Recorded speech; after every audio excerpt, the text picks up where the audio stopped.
자, 명조 살펴보겠습니다. 계사년, 계해월, 갑인일, 임신시를 살펴보겠습니다. 자, 역시 지지를 살펴보는데 사주를 어떻게 봅니까? 일간 위주로 원령을 보니까요. 여기서 일간이 간목이죠. 해월입니다. 그죠? 그러면 간목이 해월에 태어났으니까 이 간목은 엄동설안에 태어난 거죠. 해자축은 추운 계절 맞습니다. 물론 자월은 더 춥고요. 그렇지만 이미 가을에서 겨울로 넘어간 해월입니다. 엄동설안에 태어난 간목입니다. 계사년이니까 뱀띠죠. 뱀띠가 인신사에 보이나요? 사해충, 인신충. 천간에는 전부 다 개수, 임수. 목이 두 개. 뿌리근인 갑인이 고란살이라고도 하는데 어쨌든 갑인이 딱 잘 서죠. 큰 대목이죠. 그죠?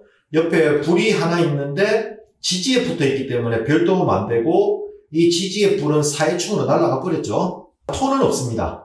그러면 이 간목은 뿌리를 건실하게 했는데 흙이 잘 앉아 있는 것 같으면서 흙이 없지만 자세히 보면 지장간을 다 내려보면 사무경병, 해무갑인, 임무병갑, 신무임경에서 무토가 있죠. 그러면 대략은 이게 토가 없다고 볼 수가 없죠. 자, 일단 다시 금은 하나가 있습니다. 수도 4개가 있습니다. 한마디로 말하면 사주의 8글자 중에 6글자인 수가 4개, 목이 2개라 해서 일간을 위주로 굉장히 추운 겨울의 나무라고 봅니다.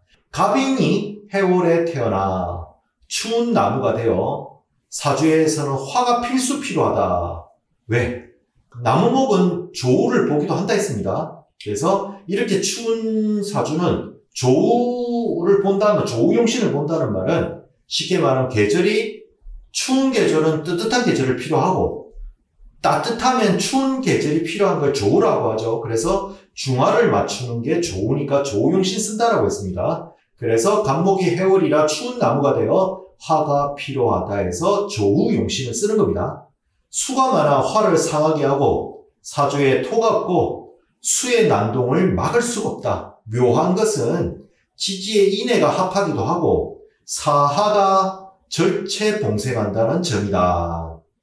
초년의 서방에 금과 신육수 대운이 왔죠. 그래서 모두 상하여 온갖 풍상을 겪었고 중년에 지금 사오미로 들어가니까 남방에 대운이 와서야 인성보다 재성을 취하여 수많은 재물을 이루고 연달에 4아들을 두었다. 이 사주가 왜 갑자기 수많은 재물을 이루었을까요? 사주가 강하죠. 그죠? 사주가 강하면서 재가 뜨면 어떻게 됩니까? 신앙, 제왕까지는 하더라도 이 신앙한 사주가 재를 수용하게 되죠. 그래서 부자가 되는 겁니다. 재성이 많으면 거지 사주입니다. 사주 보면서 재가 많으면 부자 사주 이런 소리 쓰면 안 됩니다. 공부하는 사람들한테 신앙이 제일 좋습니다. 내가 사주가 세고 그 다음에 사주를 볼 겁니다. 남방운의 미운에 와서야 인성보다 재성을 취하여 수많은 재물을 이루고 연달아 4아들까지 두었다. 아들을 뭐라고 이야기하는가 하면 재성으로 보는 게 아니고 아들은 간성으로 봐야 되겠죠. 이로 보면 인수가 용신인데 재성을 만나면 해로움이 적지 않고 재성을 만나야 발복이 크다라는 걸 알 수 있었다. 자, 이래놓고 김태호 박사님의 논평을 보겠습니다. 논자의 생각을 보면 이 사주는 뭡니까? 격을 보면 해월에서 잡아야 되는 해무, 갑임, 지장간, 내록, 임수 떴죠? 천간에 먼저 임수 있죠? 이건 편인격이죠. 그죠?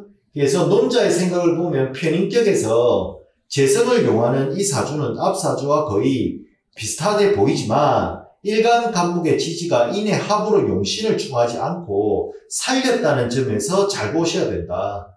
또한 이 편인의 사주가 천간에 떴으니 머리는 영특하며 해월에 입동의 간목의 꽃을 피우려면 화가 절실한데 인성이 수가 많아 토는 없고 지지가 전부 충받아서 간목이 의지할 곳이 없고 사중의 무토가 천간의 개수를 안압하고 있고 사중의 병화는 간목의 불이 되어 온기를 제공하고 인의 합으로 사화를 손상시키지 않았으니 여기에 이 사주에 또한 묘함이 있다. 원국의 중력성보다 초년, 경신, 대운만 지나면 화목의 기운이 장장 60년을 가고 있으니 초년보다 노년에 복을 받을 운명이다. 이런 사주를 우리 뭐라 하죠? 대기만성이라 하죠. 자, 40세 이후에 수많은 재물이 모이고 내 아들을 두었다는 것이 이 사주를 증명한 셈이 되었다.